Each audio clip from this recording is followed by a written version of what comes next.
बच्चों, इस वीडियो में हम लोग पढ़ने वाले हैं। पहले तो एक न्यूमेरिकल देखेंगे, एवरेज वेलोसिटी या फिर स्पीड निकालने के लिए, और उसके बाद जो है हम लोग एक्सीलरेशन पढ़ने वाले हैं। और इस चैप्टर का जो सबसे कह सकते हैं कि इस चैप्टर का नहीं, आपके इस बार के फिजिक्स का सबसे जो इम्पोर्टेंट टॉपिक है वो है इक्वेशन ऑफ मोशन। तो वो पढ़ने वाले हैं, वो सबसे ज़्यादा इम्पॉर्टेंट टॉपिक है। तो सभी बच्चे जो हैं इस वीडियो को लास्ट तक देखेंगे, कंप्लीट देखेंगे, क्योंकि अगर इक्वेशन ऑफ मोशन आप लोगों को समझ में आ गया तो आप लगभग कह सकते हैं कि हर एक न्यूमेरिकल लगा पाएंगे।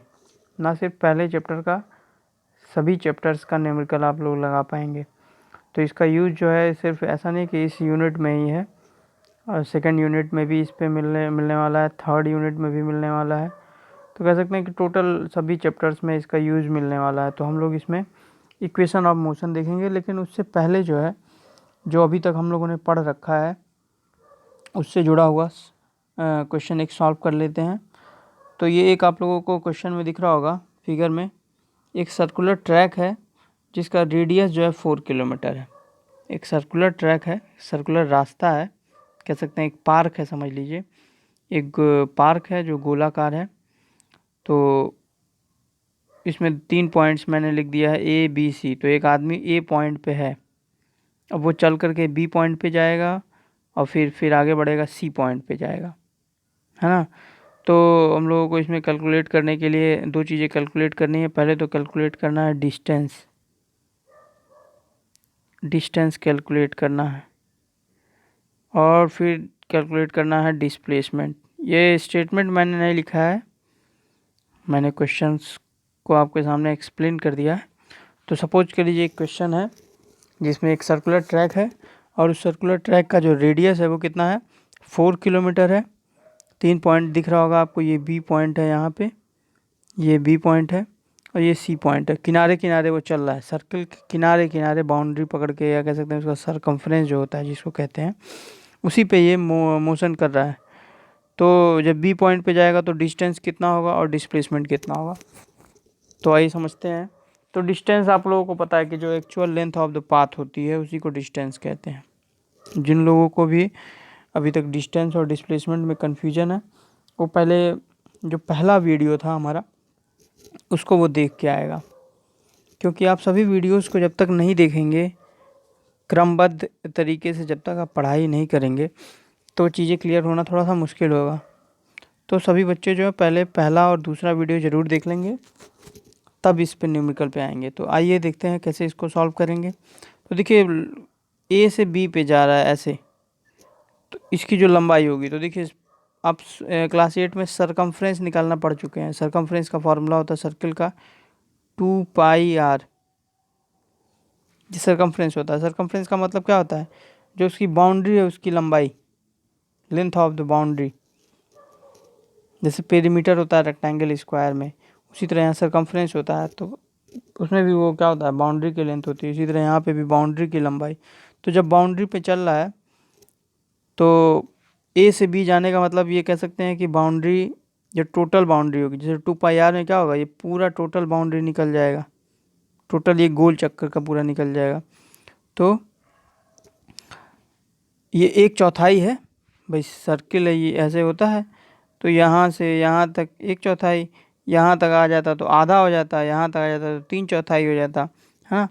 तो ये सर्किल को आप 4 पार्ट में बांट दीजिए, तो ये 1/4 चला है, यही बी पॉइंट है, और यहाँ पे सी पॉइंट है, यहाँ बी पॉइंट है। तो 1/4 चला है, तो जो सरकमफ्रेंस होगा उसका 1/4 वो डिस्टेंस कवर किया होगा। तो 1/4 करने के लिए आप क्या कर देंगे, बाई 4 कर देंगे भाई। सरकमफ्रेंस का मतलब टोटल लंबाई हो जाएगा ना, तो बाई 4 कर देंगे। तो आप लोगों को क्या गिवन है, 2, तो पता ही है पाई की वैल्यू आप लोगों को पता है 3.14 या 22/7, और रेडियस गिवन है। तो इसमें वैल्यू पुट कर दीजिए और क्वेश्चन में आप लोगों का डिस्टेंस निकल जाएगा। मैं कैलकुलेट कर देता हूँ, चलिए कैलकुलेट कर लेते हैं। इसको मैं इरेज कर दूँ पहले तो।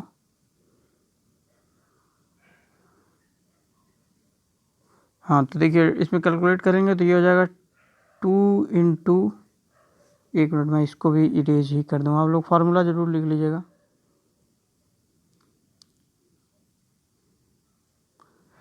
और बच्चों एक चीज़ और देखिए, मैथ्स ये फिजिक्स में न्यूमेरिकल लगाने से पहले जो हमारा फर्स्ट स्टेप होता है वो होता है पहले तो क्वेश्चन को रीड करना, बहुत ही केयरफुली क्वेश्चन को रीड करना, क्या क्या गिवन है उसको देखना। तीसरा जो स्टेप होता है एसआई यूनिट में कन्वर्ट करना। एसआई यूनिट का मतलब होता है स्टैंडर्ड यूनिट। जैसे लेंथ की जो स्टैंडर्ड यूनिट होती है वो मीटर होती है, टाइम की जो स्टैंडर्ड यूनिट होती है वो सेकंड होती है, और मास की जो स्टैंडर्ड यूनिट होती है जिसकी अभी ज़रूरत नहीं पड़ेगी, सेकंड चैप्टर में पड़ेगी, वो क्या यूनिट होती है, किलोग्राम होती है। तो लंबाई ज़रूरी नहीं है कि आपको क्वेश्चन में मीटर में दिया हो, किलोमीटर में भी दे सकता है या सेंटीमीटर में भी दे सकता है। तो आप पहले तो उसको मीटर में कन्वर्ट कर लीजिए, सबसे पहला स्टेप। आप जो भी लेंथ दिया हुआ है उसको मीटर में लिख लीजिए, टाइम किस में भी दिया हो उसको सेकंड में लिख दीजिए। उसी तरह से अगर आपको मास किसी में भी यूनिट में लिखा है तो उसको आप किलोग्राम में लिख दीजिए, उसके स्टैंडर्ड में लिख दीजिए, पहला स्टेप। तो 2πr, पाई की वैल्यू 3.14, और आर ये नहीं कि यहाँ पे ये यूज कर दे 4 किलोमीटर, हालांकि यहाँ पे यूज कर भी लेंगे तो कोई गलत नहीं आने वाला है, लेकिन बेसिक मैं तरीका बता रहा हूँ कि जो पहला स्टेप होता है वो यूनिट को कन्वर्ट करना नेसेसरी है ना। तो यूनिट को पहले कन्वर्ट करने के बाद ही आप क्वेश्चन को आगे सॉल्व करेंगे। तो 4 किलोमीटर को आप जब मीटर में कन्वर्ट करेंगे 2πr, तो ये 4000 हो जाएगा, और यहाँ पे बाई 4 करेंगे, अभी हम बताए हैं। तो जब आप इसको पूरा सॉल्व करेंगे, कॉपी पे आप लोग सॉल्व करते रहिए। तो बच्चों जब आप लोग इसको सॉल्व करेंगे 4 से इसको चाहे तो काट दीजिए, ये 1000 हो जाएगा। और जब आप इसको पूरा मल्टीप्लाई करके सॉल्व कर लेंगे, 2 को 3.14 से मल्टीप्लाई कर देंगे, और फिर जब यहाँ 1000 बचा इसको सॉल्व मल्टीप्लाई कर देंगे, तो आपको जो फाइनल रिजल्ट आएगा वो आएगा 6280 कितना मीटर। तो ये आ गया आपका एसआई यूनिट में डिस्टेंस निकल के आ गया। आप चाहें तो इसके बाद आप किलोमीटर में बदल सकते हैं, 6.28 किलोमीटर हो जाएगा, या यहीं पे छोड़ दीजिए, यहीं पे छोड़ना ही ज़्यादा सही है।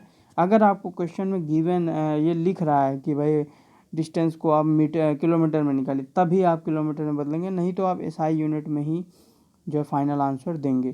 तो 6280 मीटर। तो डिस्टेंस निकालने में तो कोई कन्फ्यूजन नहीं होगा। भाई क्या करना था, सरकमफ्रेंस का हम लोग 1/4 दौड़े हैं तो 1/4 कर दिए, बाई 4 कर दिए। जब अगर ए से सी निकालेंगे तो सरकमफ्रेंस का बाई 2 कर देंगे। अगर ए से सी निकालना होगा तो क्या कर देंगे, बाई 2 कर देंगे, 2πr/2 यानी πr। तो इसी तरह से सॉल्व कर लेंगे मल्टीप्लाई करके।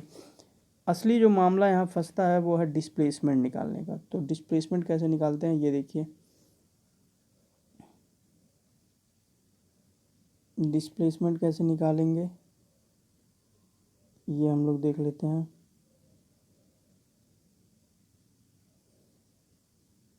इसको मैं इरेज ही कर देता हूँ। चलिए डिस्प्लेसमेंट निकालने के लिए फिर से बना लेता हूँ। ये ए पॉइंट था, ये बी पॉइंट था, तो इसको एक रफ डायग्राम यहाँ पे बना लीजिए। देखिए ए पॉइंट यहाँ है और बी पॉइंट यहाँ है, और यहाँ पे कहीं सेंटर है। सेंटर को मैंने यहाँ ओ लिख दिया है, मैंने सिर्फ पॉइंट्स लोकेट कर दिया है ना। ये डिस्टेंस गिवन है,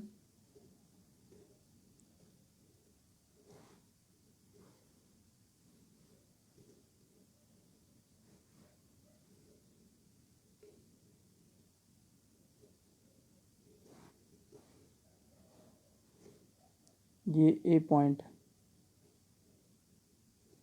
तो मैंने सिर्फ पॉइंट लोकेट किया। तो आप इसको ज्वाइन कर दीजिए, यहीं पे आप ज्वाइन कर दीजिए तब भी हो जाएगा वो चीज़। ये ऐसे, और फिर ए से बी को भी मिला दीजिए। क्यों मिला रहे हैं वो भी मैं बता दे रहा हूँ। देखिए डिस्प्लेसमेंट की डिफिनीशन आप लोगों ने क्या पढ़ी थी, डिस्प्लेसमेंट की डिफिनीशन पढ़ी थी the minimum distance between the initial and the final point. तो ऑब्जेक्ट का इनिशियल पॉइंट ए है, फाइनल पॉइंट क्या है, बी है। ये इनिशियल पॉइंट है, यहीं से चलना शुरू किया और बी तक जा रहा है, यानी फाइनल पॉइंट बी है। अभी आगे बढ़ेगा सी, लेकिन अभी हम लोगों को बी तक का ही निकालना है, तो बी उसका फाइनल पॉइंट है। तो जब भी दो चीज़ों के बीच का जो मिनिमम डिस्टेंस निकालना हो, तो हम लोग क्या करते हैं, दोनों बिंदुओं के बीच में एक सीधी रेखा खींच दीजिए। जैसे दो पॉइंट यहाँ है, अब इसके बीच का मिनिमम डिस्टेंस निकालना है, तो क्या ये होगा या फिर क्या ये होगा, नहीं। मिनिमम डिस्टेंस निकालने के लिए दोनों के बीच में एक सीधी रेखा खींच दीजिए। जो इस सीधी रेखा की लंबाई होगी वही दोनों पॉइंट्स के बीच का मिनिमम डिस्टेंस होगा। तो ए, सॉरी यहाँ पे ए मैंने लिख दिया है, ये ए नहीं है, यहाँ पे ए है ना, ये बी है। तो ए और बी के बीच में एक सीधी रेखा मैंने ये खींच दी, ठीक है। तो इसीलिए ये सीधी रेखा खींची गई है, क्योंकि जब तक सीधी रेखा आप नहीं खींचेंगे, दो पॉइंट्स के बीच का मिनिमम डिस्टेंस कैसे पता लगाएंगे। दो बिंदुओं के बीच का मिनिमम डिस्टेंस निकालने का तरीका है, उन दोनों ही के बीच में क्या करते हैं, सीधी रेखा खींचते हैं। तो जब आप एक सीधी रेखा खींचे हैं और ये सेंटर को भी मिला दिए हैं, तो आप देख रहे हैं कि एक राइट एंगल ट्रायंगल बन जाएगा। राइट एंगल ट्रायंगल बन जाएगा, तो राइट एंगल ट्रायंगल में आप पाइथागोरस थ्योरम पढ़े होंगे। अब देखिए यहाँ पे मैंने रेडियस क्या मान रखा था स्टार्टिंग में, 4 किलोमीटर, 2πr, हाँ।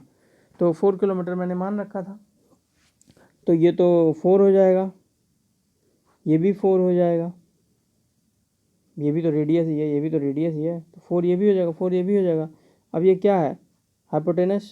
तो हाइपोटेनस लगाने के लिए आप लोगों को पाइथागोरस थ्योरम आप लोग पढ़े हैं, पाइथागोरस थ्योरम का यहाँ पे यूज कर लीजिए। पाइथागोरस थ्योरम में क्या होता था, हाइपोटेनस का स्क्वायर बराबर क्या होता था, एल्टीट्यूड का स्क्वायर प्लस बेस का स्क्वायर। तो एल्टीट्यूड यहाँ पे 4 है, बेस भी यहाँ पे 4 है, तो ये 16 और 16 32 हो जाएगा। और हाइपोटेनस निकालना है, तो यहाँ पे क्या हो जाएगा, रूट हो जाएगा।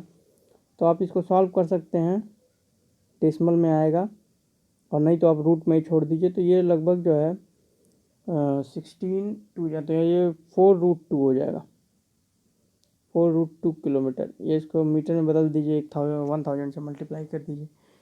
तो ये मैंने मेथड बता दिया है। जब भी आपको सवाल गिवन होगा, तो ज़रूरी नहीं है कि कुछ ऐसा वैल्यू दिया हो जिसका रूट ना निकल ले, परफेक्ट स्क्वायर बन जाएगा तो रूट निकल जाएगा। मेथड मैंने समझा दिया कैसे क्या करना है। अच्छा, सी के लिए अगर हम लोगों को सेम कंसेप्ट निकालना होगा, मान लीजिए यहाँ सी पॉइंट है, तो ए और सी को मिला दीजिए। तो भाई ए और सी को मिलाएंगे तब तो कोई कन्फ्यूजन ही नहीं है, ट्रायंगल यहाँ पे कोई देखना ही नहीं है, ए और सी एक डायमीटर हो जाएगा। तो जब डिस्टेंस निकालेंगे तब तो वही 2πr का बाई 2 कर देंगे, लेकिन जब डिस्प्लेसमेंट निकालेंगे तो मिनिमम डिस्टेंस देखने के लिए ए और सी के बीच की मिनिमम डिस्टेंस, तो ए और सी की मिनिमम डिस्टेंस यहाँ पे क्या है, डायमीटर है। तो कुछ करना ही नहीं है, कैलकुलेशन ही नहीं करना है, सीधे सीधे रिजल्ट हो जाएगा 8 किलोमीटर, क्योंकि रेडियस 4 किलोमीटर है, तो डायमीटर क्या हो जाएगा, 8 किलोमीटर हो जाएगा। तो ये मैंने मेथड आप लोगों को बताया है। तो न्यूमेरिकल्स ऐसे ही लगाने होते हैं, है ना। अब चलिए आगे हम लोग जो है अगला जो टॉपिक है वो पढ़ते हैं। और उससे पहले जो है हम लोग पहले कुछ बेसिक फार्मूले यहाँ पे डिस्कस कर लें। तो फार्मूले में एवरेज स्पीड आप लोग पढ़ चुके हैं, मैं एवी मतलब एवरेज समझिएगा। एवरेज स्पीड बराबर होता है total distance, total distance upon total time. Formula notes में मैंने दिया था, लेकिन आप लोग ये फार्मूला याद रखिए क्योंकि अभी उसका यूज़ होने वाला है। तो एवरेज स्पीड बराबर होता है total distance upon total time. देखिए एवरेज स्पीड की ज़रूरत कब होती है, इस फार्मूले की ज़रूरत कब होती है, इस फार्मूले की ज़रूरत तब होती है जब पार्ट बाय पार्ट में मोशन हो रहा हो। जैसे मान लीजिए कोई ए से बी गया, कोई गोरखपुर से लखनऊ गया, फिर लखनऊ से कानपुर गया। तो अब हम यहाँ से लखनऊ तक का डिस्टेंस देख लें, टाइम देख लें, फिर कानपुर से लखनऊ से कानपुर तक का डिस्टेंस देख लें, फिर टाइम देख लें। तो टोटल डिस्टेंस ऐड कर दें, टोटल टाइम ऐड कर दें, और फिर दोनों को डिवाइड कर दें, तो हमारा एवरेज स्पीड निकल जाएगा।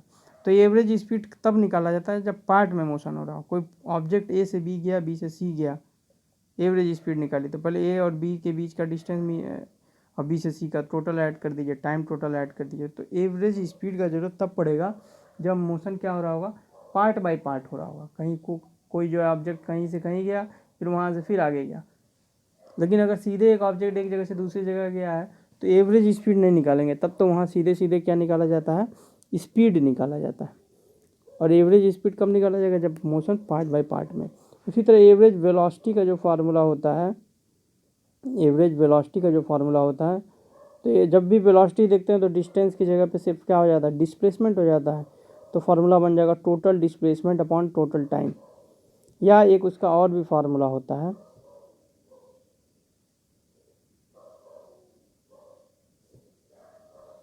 जो हम लोग यहाँ पे उसका यूज करने वाले हैं। तो पहले तो मैं यही बता देता हूँ, टोटल डिस्प्लेसमेंट, यहाँ डिस्प्लेसमेंट हो जाएगा, जगह नहीं है मैं लिख नहीं पा रहा हूँ, लेकिन यहाँ पे total displacement upon total time. चलिए इस फार्मूले को नोट कर लीजिएगा। एक और फार्मूला जो हम लोग को यूज करना है एवरेज स्पीड का, एवरेज वेलोसिटी का, सॉरी,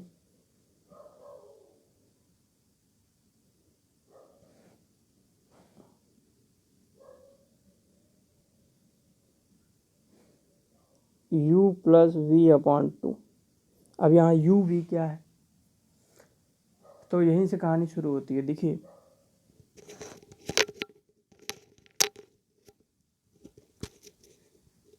जब भी मोशन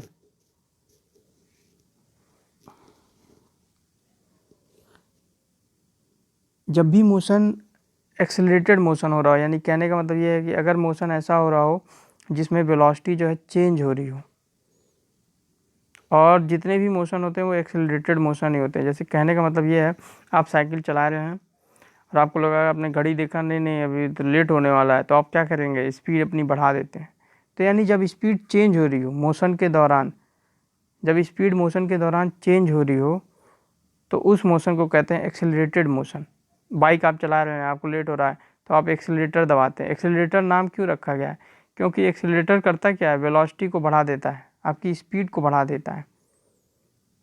तो अगर वेलोसिटी में चेंज हो रहा हो तो ऐसे मोशन को कहते हैं एक्सेलरेटेड मोशन। तो उसमें जो स्टार्टिंग में जो स्पीड थी उसको कहते हैं यू, इसको कहते हैं इनिशियल स्पीड, इनिशियल स्पीड। और आपने एक स्पीड बढ़ा दिया तो वो क्या हो गई, फाइनल स्पीड। तो u मतलब इनिशियल स्पीड, v मतलब फाइनल स्पीड, u मतलब इनिशियल स्पीड, v मतलब फाइनल स्पीड। फिर से मैं बता रहा हूँ, u is the initial speed and v is the final speed. तो यहाँ पे एवरेज वेलोसिटी निकालने का एक फार्मूला बन जाता है u प्लस वी अपॉन 2,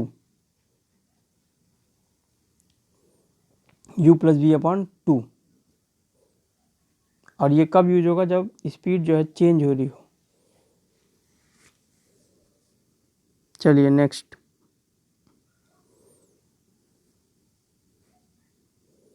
तो नेक्स्ट जो हमारा टॉपिक है वो एक्सेलरेशन।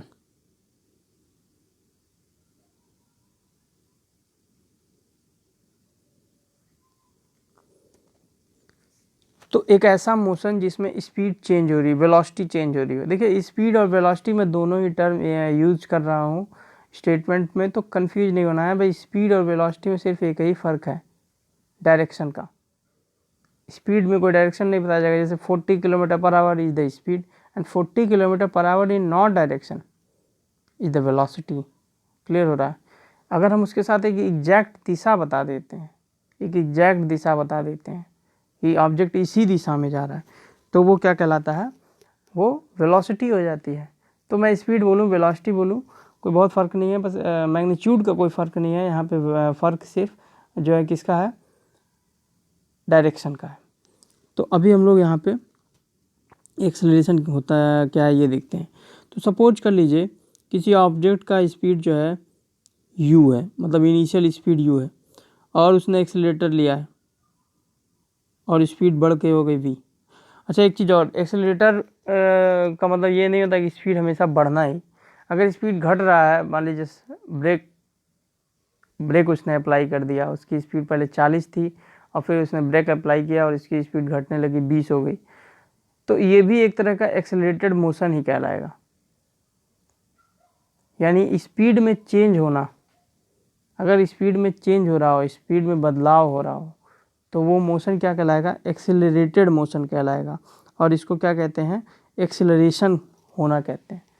तो एक्सेलरेशन अभी आगे आप लोग पढ़ेंगे कि एक्सेलरेशन दो तरह का होता है, पॉजिटिव एक्सेलरेशन और नेगेटिव एक्सेलरेशन। यानी स्पीड अगर बढ़ रहा है, अगर 40 से 60 हो गया तो वो पॉजिटिव एक्सेलरेशन है, लेकिन अगर स्पीड 40 से 20 हो गया तो वो क्या है, नेगेटिव एक्सेलरेशन है। तो एक्सेलरेशन दोनों ही हो सकता है। तो सपोज कर लीजिए किसी की ऑब्जेक्ट की स्पीड u है और उसके बाद में स्पीड क्या हो जा रही है, v हो जाए। जब चाहे वो घट के v हो रही हो या बढ़ के v हो रही हो, उससे नहीं मतलब है। तो एक्सेलरेशन क्या होता है, rate of change of velocity. Rate of change of velocity, change of velocity का मतलब ये हो गया कि भाई दोनों में चेंज कितने का चेंज हुआ। जैसे 40 था 60 हो गया तो कितने का परिवर्तन हुआ, 20 किलोमीटर प्रति घंटे का चेंज हुआ है। तो उसी तरह से u से v हो गया तो चेंज कितना हो गया, v माइनस यू। जब भी चेंज निकाला जाता है तो क्या होता है तरीका, फाइनल में से इनिशियल घटा दिया जाता है। जैसे कल पेट्रोल का जो दाम था वो 75 था और आज 78 हो गया, तो change in the price of the petrol क्या हो गया, 3 रुपीज़ हो गया। तो इसी तरह से जो भी मतलब चेंज हुआ हो, 75 से 78 हो गया, 70 से 74 हो गया, तो 4 रुपीज़ का चेंज हो गया। यानी किसी भी चीज़ में जो चेंज निकाला जाता है वो क्या होता है, final value minus initial value. तो फाइनल वेलोसिटी v और इनिशियल वेलोसिटी v, और दोनों को आप कर दीजिए टाइम से डिवाइड, क्योंकि rate of change of velocity, rate, तो ये यहाँ पे रेट का मतलब क्या होता है, टाइम से डिवाइड कर देना। जब भी मोशन जो है यहाँ पे किसी भी ऑब्जेक्ट का मोशन स्टडी किया जा रहा हो तो मोशन का मतलब ही था टाइम के रिस्पेक्ट में देखा जाता है, ऑब्जेक्ट की पोजीशन टाइम के रिस्पेक्ट में कितना चेंज हो रही है। तो टाइम के रिस्पेक्ट में वेलोसिटी में जो चेंज हो रहा है, तो मान लीजिए टी टाइम में वेलोसिटी u से v हो गई तो t से डिवाइड कर दीजिए, तो v minus u upon T क्या कहलाएगा, एक्सेलरेशन कहलाएगा। तो एक्सेलरेशन का सिंबल होता है a, तो a बराबर क्या हो जाएगा, v minus u upon T, a बराबर v minus u upon T. ये डिफिनीशन के साथ ही फार्मूला बना है, क्योंकि एक्सेलरेशन क्या होता है, change in velocity per unit time. Change in velocity क्या है, u से v हो गया तो v माइनस यू कर दिए, और अपॉन टी, टाइम उसमें कितना, भाई वेलोसिटी में चेंज हुआ है तो कुछ समय लगा होगा, 1-2 सेकेंड 1-2 मिनट, जितना भी समय लगा हो। वेलोसिटी सडनली तो राइज नहीं होगी कि कोई 40 की रफ्तार से जा रहा था और तुरंत 60 की स्पीड पकड़ लेगा, ऐसा नहीं। कोई साइकिल रुकी हुई थी, 0 स्पीड थी, और अचानक वो 60 पे थोड़ी ना पहुंच जाएगा, उसमें 2-4 सेकेंड लगेगा, 2-4 मिनट लगेगा। तो जो भी टाइम लगेगा उससे डिवाइड कर देते हैं। तो change in velocity per unit time is known as acceleration. तो एक्सेलरेशन के बारे में आप लोगों ने ये देख लिया। अभी मैं इसका आगे यूज करूँगा इक्वेशन को डिराइव करने के लिए, लेकिन एक्सेलरेशन की ये फार्मूला बन गया। अब यहाँ पे जो है इसका यूनिट क्या हो जाएगा ये देख लेते हैं पहले। तो देखिए चेंज इन वेलोसिटी, वेलोसिटी में चेंज है तो वेलोसिटी की यूनिट क्या होती है, मीटर पर सेकेंड, मीटर पर सेकेंड होती है। वेलोसिटी की यूनिट क्या होती है, मीटर अपॉन सेकेंड, मीटर पर सेकेंड। वेलोसिटी, स्पीड, इन दोनों की यूनिट आप लोग पढ़ चुके हैं, मीटर पर सेकेंड। और टाइम भी है यहाँ पे, देखिए वेलोसिटी का चेंज है तो वेलोसिटी के तो यूनिट हो गए मीटर पर सेकेंड, लेकिन टाइम भी है, टाइम वो भी कहाँ है, डिनोमिनेटर में है, तो एक नीचे और सेकेंड आ जाएगा। देखिए ये तो वेलोसिटी हो गई, ये वेलोसिटी हो गई, और ये सेकेंड, ये टाइम का आया है। तो वेलोसिटी की यूनिट और टाइम की यूनिट दोनों, और टाइम की यूनिट नीचे है तो नीचे लिख दिया गया। अभी क्या हो जाएगा, मीटर और नीचे सेकेंड स्क्वायर हो जाएगा, तो यूनिट क्या हो जाएगी, मीटर सेकेंड स्क्वायर। तो एक्सेलरेशन की यूनिट क्या हो जाती है, मीटर सेकेंड स्क्वायर, मीटर पर सेकेंड स्क्वायर इसको पढ़ सकते हैं, मीटर पर सेकेंड स्क्वायर। तो एक्सेलरेशन की यूनिट मीटर पर सेकेंड स्क्वायर, स्पीड या वेलोसिटी की यूनिट मीटर पर सेकेंड, एसआई यूनिट है ये, मीटर पर सेकेंड स्क्वायर। तो चलिए इक्वेशन ऑफ मोशन हम लोग पढ़ते हैं। आप लोगों ने नोट किया होगा तो एक्सेलरेशन का फार्मूला मैंने बताया था, a बराबर v minus u upon T. अब इसमें क्रॉस मल्टीप्लाई करा दीजिए, क्रॉस मल्टीप्लाई होगा तो a जाएगा t में मल्टीप्लाई हो जाएगा, तो ए टी बराबर क्या हो जाएगा, v माइनस यू। और इसी तरह से माइनस यू को मैं अगर इधर सेंड कर दूं, इक्वेशन आप लोग सॉल्व करना पड़े होंगे क्लास 8 में मैथ्स में, तो ये माइनस यू इधर आएगा तो प्लस यू हो जाएगा, तो u plus a t equals to v, या v बराबर u प्लस ए टी। तो ये आपका जो इक्वेशन निकल के आता है ये कहलाता है फर्स्ट इक्वेशन ऑफ मोशन, है ना। तो हमारा फर्स्ट इक्वेशन ऑफ मोशन क्या निकल के आ गया, v बराबर u प्लस ए टी। अब यहाँ पे v क्या है, फाइनल वेलोसिटी, लिख लीजिए इसको, लिख लीजिए v बराबर क्या है, फाइनल वेलोसिटी, u बराबर क्या है, इनिशियल वेलोसिटी, a बराबर क्या है, एक्सीलरेशन, t बराबर क्या है, टाइम। तो जब भी आप लोगों को इस पे न्यूमेरिकल आएगा तो देखिए इसमें चार चीज़ें हैं, v u a t, भाई v final velocity, u initial velocity, a acceleration, t the time. तो इन चार में से कोई तीन चीज़ जो है जरूर दिया होगा, v दिया होगा, u दिया होगा, t दिया होगा तो a पूछ लेगा, या v a t दिया है, v u पूछ देगा। मतलब कोई भी चार में से तीन चीज़ अगर गिवन है तो भाई इधर उधर करके इक्वेशन है, इक्वेशन को सॉल्व करने का तरीका आप लोग को पता है। नोन वैल्यूज को एक तरफ कर दिया जाता है, अननोन को एक तरफ रखा जाता है, फिर सॉल्व करके वैल्यू पुटअप करके हम लोग सॉल्व कर देते हैं। तो इस तरह से हम लोग इसको सॉल्व कर सकते हैं। तो जो हमारा ये इक्वेशन निकल के आ गया वो पहला इक्वेशन। अच्छा, एक चीज़ मैं और भी क्लियर करना चाहता हूँ आप लोगों को। देखिए जितना भी अभी तक आप लोगों ने क्लास 8th में पढ़ा होगा कि स्पीड बराबर डिस्टेंस अपॉन टाइम, ये सब फार्मूला पढ़ा होगा आप लोगों ने, डिस्टेंस बराबर स्पीड इनटू टाइम, तो ये सब कुछ फार्मूला आप लोगों ने पढ़ रखा है। अभी ये जो है 9th से कह सकते हैं, 9th से उसका यूज जो है रेयरली होगा, स्पीड बराबर डिस्टेंस अपॉन टाइम फार्मूले का। उसका कारण क्या है, उसका कारण ये है कि देखिए थोड़ा सा अब हम लोग एक्चुअलिटी में पढ़ने जा रहे हैं, फिजिक्स।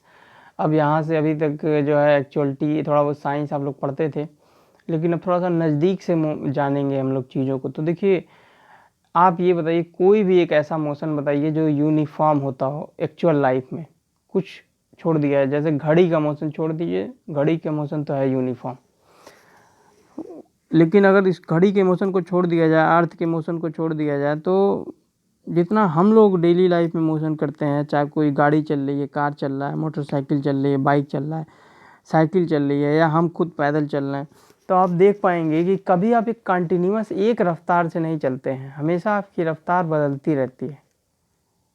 कभी आप तेज़ चल सकते हैं, कभी स्लो चल सकते हैं। आदमी हमेशा स्टार्टिंग में तेज़ चलने की कोशिश करता है, फिर थक जाता है, धीरे चलने लगता है, या किसी कारण से तेज़ चलने लगता है। तो ऐसे बहुत सारे कारण हैं। भाई रोड ही नहीं अच्छा है, तो आप 40 की रफ्तार से आ रहे थे, लेकिन रोड ख़राब है तो 20 की रफ्तार हो गई।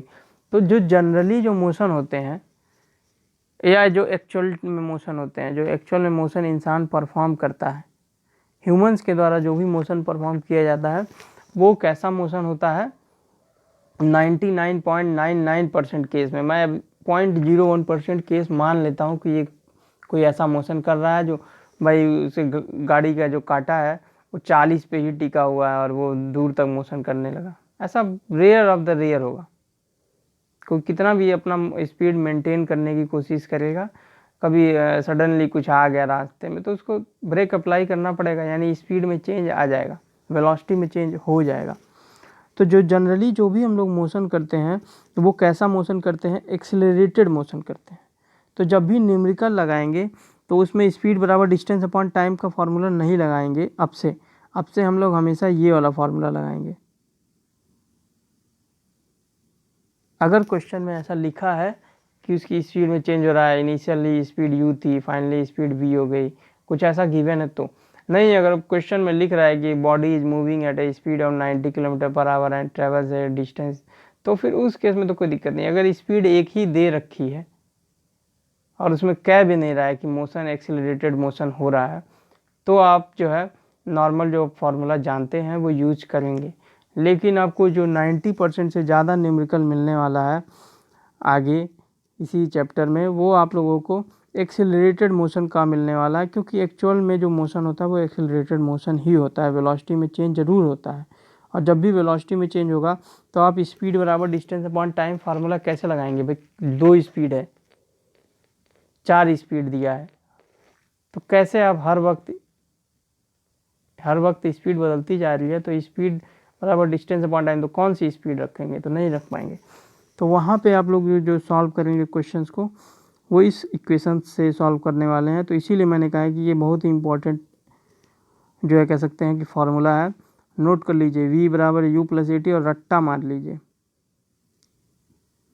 इसको इतना रट्टा मार लीजिए कि कभी भूले ना, क्योंकि इस चैप्टर में, इस पूरे क्लास 9th में, इवन पूरे क्लास जो जब तक आप लोग आप पढ़ाई करते रहेंगे तब तक आप लोगों को ये मिलने वाला है, 11th में भी मिलने वाला है, तो ये बहुत ही इम्पोर्टेंट है। चलिए नेक्स्ट, अब 2 इक्वेशंस और हैं, तो 3 इक्वेशन ऑफ मोशन है। मैंने पहला इक्वेशन ऑफ मोशन बता दिया, ये इक्वेशन है मोशन का। टर्म्स को याद रखिएगा कि v is the final velocity, u is the initial velocity, a is the acceleration, t is the time. जो भी टर्म रिप्रेजेंट करने वाले क्वांटिटीज़ को हैं वो हमेशा यही यूज किए जाएंगे। v हमेशा फाइनल वेलोसिटी रिप्रेजेंट करेगा, u हमेशा इनिशियल वेलोसिटी, a हमेशा एक्सेलरेशन, t हमेशा टाइम। और डिस्टेंस के लिए मैंने पहले ही बता रखा है कि डिस्टेंस के लिए क्या होता है, डिस्टेंस के लिए होता है स्पीड, सॉरी स्पीड के लिए मैंने बोला था, डिस्टेंस के लिए हमेशा क्या होता है एस। हमें कन्फ्यूजन कभी कभी होता है कि एस लोग स्पीड समझ लेते हैं, लेकिन नहीं बच्चों, यस क्या होता है, डिस्टेंस के लिए होता है। तो चलिए नेक्स्ट इक्वेशन ऑफ मोशन देखते हैं। देखिए इस इक्वेशन ऑफ मोशन से आप v का तो पता लगा लेंगे, t का पता लगा लेंगे, a का पता लगा लेंगे, u का पता लगा लेंगे, लेकिन इस इक्वेशन से आप यस का पता नहीं लगा पाएंगे। तो अगला जो हम लोग इक्वेशन देखने वाले हैं उससे यस का पता लगाने वाले हैं, और वो इक्वेशन ऑफ मोशन इसी की सहायता से आने वाला है। तो देखिए स्पीड बराबर आप फॉर्मूला पढ़ चुके हैं, डिस्टेंस अपॉन टाइम। यहाँ से डिस्टेंस बराबर क्या हो जाएगा, स्पीड। अब फिर देखिए कन्फ्यूजन यहाँ पे होगा, मैं ये लिख ही देता हूँ, ये यस मतलब स्पीड है, डिस्टेंस वाला स्पीड, डिस्टेंस वाला यस नहीं है। स्पीड बराबर डिस्टेंस अपॉन टाइम, डिस्टेंस और टाइम, है ना। तो डिस्टेंस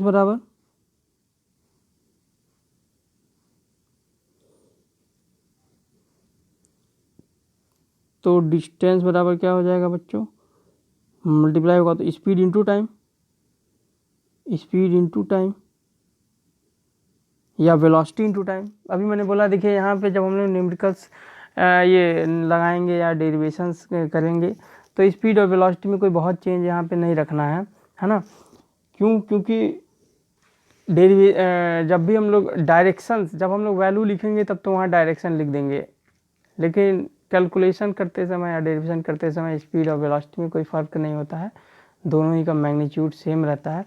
तो इसलिए जो है यहाँ पे स्पीड लिखें, वेलोसिटी लिखें, कंफ्यूज नहीं होना है। तो देखिए डिस्टेंस बराबर क्या है, स्पीड इंटू टाइम। अब क्योंकि ये एक्सेलरेटेड मोशन की बात हम लोग कर रहे हैं, एक्सेलरेटेड मोशन की बात कर रहे हैं, यानी कि ऑब्जेक्ट की जो स्पीड कुछ और रही होगी, बाद में स्पीड कुछ और हुई होगी, तो अब यहाँ पे क्या करेंगे, तो इसको हम लोग सॉल्व करने के लिए यहाँ पे स्पीड ना रख करके क्या यूज करेंगे, एवरेज स्पीड लिखेंगे। तो चलिए हम लोग पहले डाटा से रिप्रेजेंट कर देते हैं। देखिए डिस्टेंस के लिए मैं क्या यूज करने वाला हूँ, यस यूज करने वाला हूँ, और स्पीड की जगह मैं स्पीड एक नहीं यूज करूँगा। क्यों, क्योंकि जब एक वैल्यू होती है तो उसको सीधे यूज कर लिया जाता है। जैसे आप एक परीक्षा दिए हैं, उसमें आपका आया 85%, तो वो आपको परसेंटेज होगा। लेकिन आपने 3 परीक्षाएं दी हैं, एक में 85 आया, एक में 88 आया, एक में 90 आया, तो आप कौन सा परसेंटेज बताएंगे। तो इस केस में क्या करेंगे, आप तीनों का एवरेज परसेंटेज निकाल देंगे, ऐड करके डिवाइड कर लेंगे एवरेज परसेंट। तो उसी तरह यहाँ पे स्पीड चेंज हो रही है, यू वी ऐसे स्पीड चेंज हो रही है, तो आप यहाँ पे कौन सी स्पीड लिखना है, यहाँ पे चाहेंगे यू लिखेंगे कि वी लिखेंगे, कन्फ्यूजन नहीं होगा, कन्फ्यूजन होगा यहाँ पे। तो कन्फ्यूजन को दूर करने के लिए हम लोग यहाँ पे लिखने वाले हैं एवरेज स्पीड। तो एवरेज स्पीड का फॉर्मूला हम अभी बताए हैं कि यू वी अपॉन 2, मतलब दोनों को ऐड करके 2 से डिवाइड कर देंगे, और टी। तो बच्चों यहाँ पे s बराबर क्या, s क्या है, डिस्टेंस है, u initial velocity, v final velocity upon 2 into T. अब चलिए इसको थोड़ा सा और आगे सॉल्व करते हैं। देखिए यहाँ से नोट कर लीजिए, मैं इसके आगे करने वाला हूँ, s बराबर u plus v upon 2 into t. इसके आगे हम लोग करेंगे तो u प्लस वी था, यहाँ पे, है ना। और v बराबर हम फार्मूला निकाल चुके हैं। v बराबर हम लोगों ने क्या फार्मूला निकाला है, पहला equation of motion u plus a t, तो v की जगह पे मैंने लिख दिया u प्लस ए टी। ये जो लिखा है मैंने, ये v की जगह पे लिख दिया है, बाकी जो पहले था as it is u plus v था, तो u प्लस पी, वी की जगह पे u प्लस ए टी। अब यहाँ पे क्या हो जाएगा, ये u और u 2u हो जाएगा, और ए टी हो जाएगा अपॉन 2। भाई यू और यू मिल करके ऐड हो गया ना, 2u हो गया 80। और फिर t बाहर है तो t का दोनों में मल्टीप्लाई होगा, इसको नोट कर लीजिए। देखिए 2u का t में मल्टीप्लाई होगा तो 2ut हो जाएगा, 2u का t में मल्टीप्लाई, और 80 का t में मल्टीप्लाई होगा तो 80 स्क्वायर हो जाएगा। 80 और t और t स्क्वायर, तो 80 स्क्वायर और अपॉन 2 बराबर क्या चल रहा है, s चल रहा है, s यहाँ पे भी था। तो नेक्स्ट स्टेप क्या होने वाला हम लोगों का,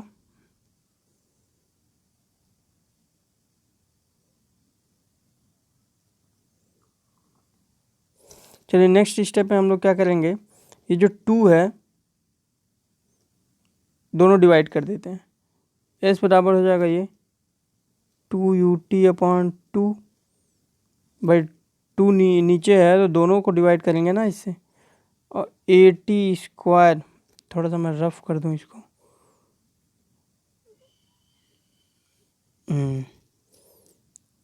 80 स्क्वायर बाई 2, देखिए यहाँ तो 2 से 2 कट जाएगा,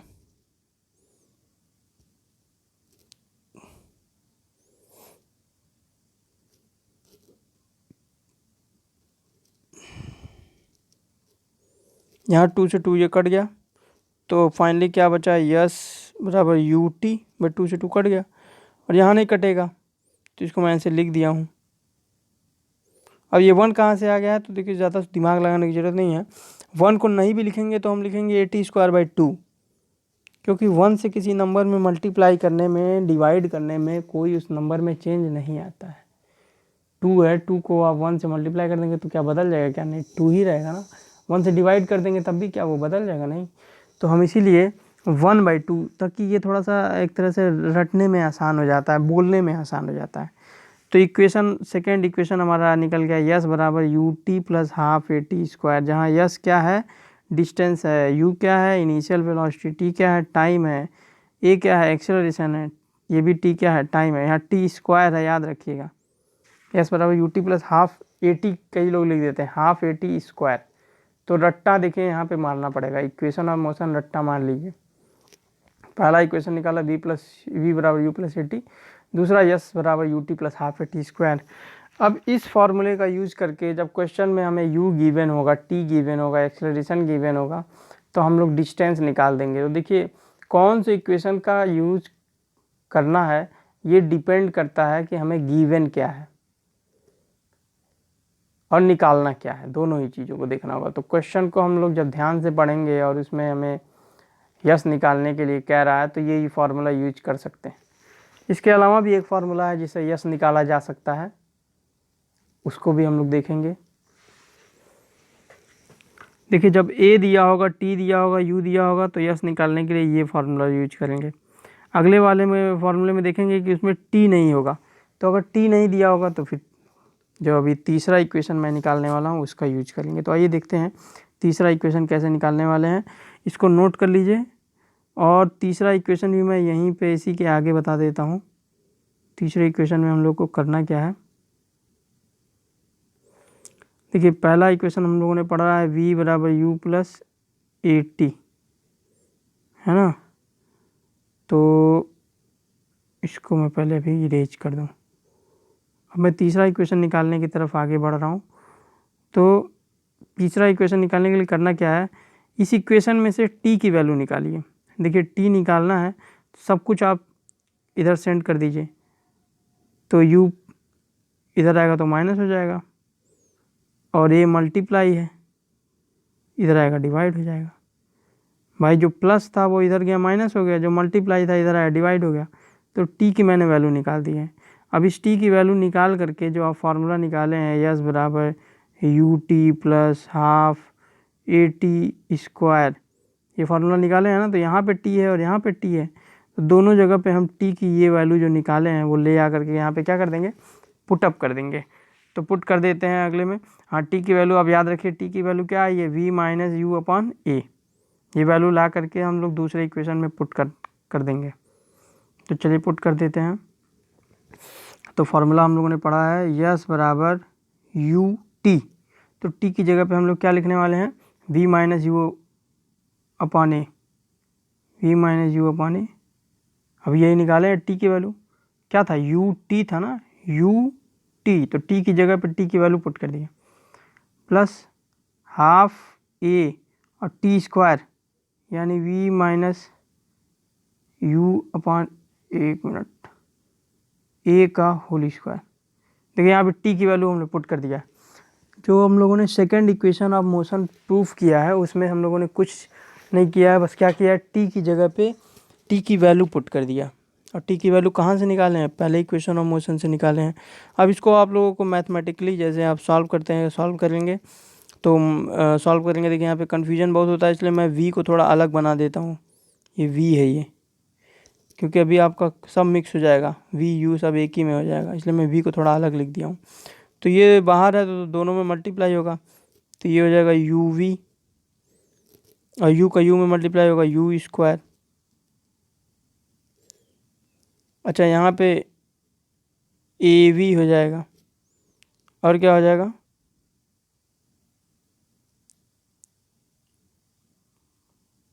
ए यू। एक मिनट, पहले तो इसको हम लोग स्क्वायर नहीं किए, एक मिनट, यहाँ पे भी एक स्टेप हम लोगों का छूट रहा है। हाँ पहले आप देख रहे हैं कि यहाँ मल्टीप्लाई डायरेक्ट नहीं करेंगे, पहले तो यहाँ पे स्क्वायर है, स्क्वायर है ये, तो इसको आप लोग पहले तो इसको सॉल्व कर लीजिए। तो ये ए माइनस बी का होल स्क्वायर का फार्मूला आप लोग क्लास 9th में पढ़े होंगे। ए माइनस बी के होल स्क्वायर का फार्मूला क्या होता था, a square plus b square minus 2ab।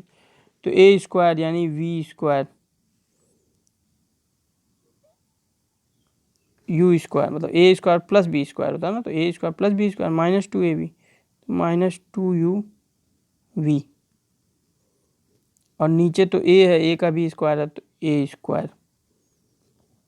अब देखिए यहाँ पे क्या होगा, ये ए है और यहाँ स्क्वायर है, तो ये दोनों कैंसिल हो जाएगा।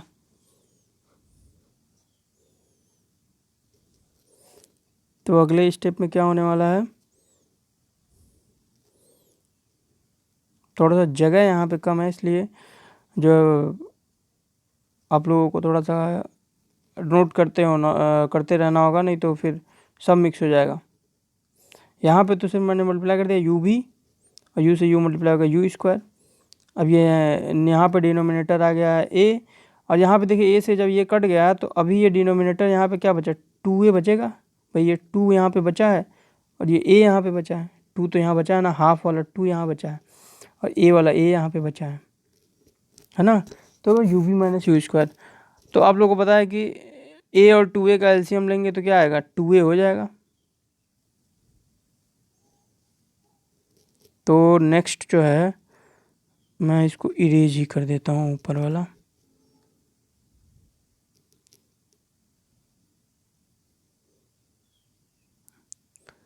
चलिए ऊपर ही मैं सॉल्व करता हूँ। तो इन दोनों का एलसीएम जो है 2a हो जाएगा। तो a से, भाई फ्रैक्शन जैसे सॉल्व करते हैं वैसे सॉल्व करना है। इस a से 2a 2 बार में जाएगा तो 2 इन दोनों में मल्टीप्लाई होगा, तो क्या हो जाएगा 2u भी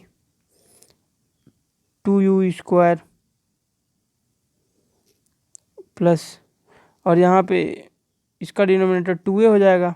भाई ए स्क्वायर कट गया ना, तो 2a से 2a 1 बार में जाएगा, तो अब यहाँ पे तो किसी चीज़ से मल्टीप्लाई नहीं करना है, सीधे आपको यही लिख देना है। तो क्या हो जाएगा v square plus u square और माइनस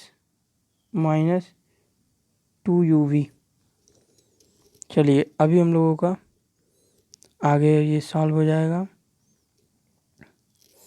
खुद से भी इसको ट्राई कीजिएगा। फ्रैक्शन भाई जिसका, मैं देखिए क्लास 8 में जो फ्रैक्शन जिसका क्लियर नहीं है उसको तो मैं मान सकता हूँ कन्फ्यूजन हो रहा होगा, तो पहले तो फ्रैक्शन उसको क्लियर करना होगा। ये बराबर यस चल रहा था हम लोगों का, यस ही का तो फार्मूला लिखे थे। देखिए 2u भी यहाँ प्लस है 2u भी यहाँ माइनस है, तो कट जाएगा।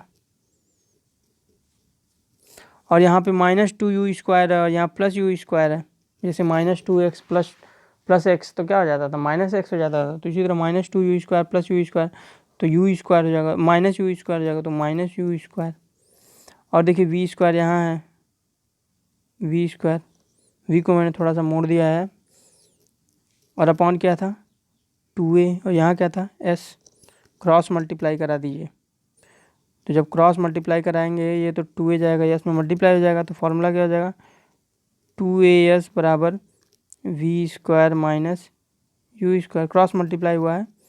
चलिए इरेज हम कर देते हैं इसको।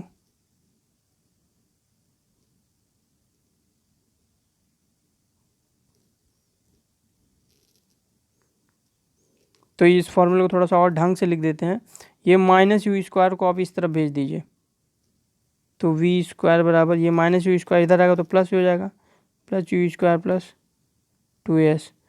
तो ये हमारा निकल के आ गया तीसरा equation of motion, v square equal to u square plus 2as। तो इसको भी रट्टा मार लीजिए, ये थर्ड इक्वेशन ऑफ मोशन है। देखिए ये आया तो पहले और दूसरे इक्वेशन से ही है, लेकिन ये हमारा है थर्ड इक्वेशन ऑफ मोशन। और इसका यूज कब करेंगे, इसका भी यूज हम लोग जो ये 3-4 क्वांटिटीज़ हैं, वी है, यू है, ए और यस है, इनमें से कोई 3 चीज़ गिवन है और चौथी चीज़ निकालनी है, तो उसको निकालने के लिए हम इसका यूज कर लेंगे। तो ये हमारे एक्सेलरेटेड मोशन के तीनों ही इक्वेशन निकल के आ गए। अब आगे जितना भी न्यूमेरिकल आप लोग लगाएंगे वो इसी पे बेस्ड लगाने वाले हैं और इसका ही यूज सबसे ज़्यादा होने वाला है। तो इसको आप लोग रट्टा तो मार ही लीजिए। डेरिवेशन आपके हर एग्ज़ाम में, हाफ ईयरली में, फर्स्ट मंथली में, फाइनल में कोई ना कोई डेरिवेशन इसका आना तय है। इसके साथ ही इस पर न्यूमेरिकल भी आना लगभग हर एग्ज़ाम में तय है। 1-2 एग्ज़ाम में नहीं, सभी एग्ज़ामों में इससे न्यूमेरिकल आने वाला है। तो इतना ये इम्पोर्टेंट है, आपको सीधे सीधे 10, 15, 20 नंबर ये केवल तीनों इक्वेशन मिलके हर बार दिलाने वाला, हर परीक्षा में दिलाने वाला है। तो इसलिए जो है सभी बच्चों इसको आप लोग घर पे प्रैक्टिस कीजिए, कई बार प्रैक्टिस कीजिए, 2-4 बार देख के प्रैक्टिस कीजिए, फिर बिना देखे प्रैक्टिस कीजिए। कोई भी डाउट होता है कमेंट कीजिए।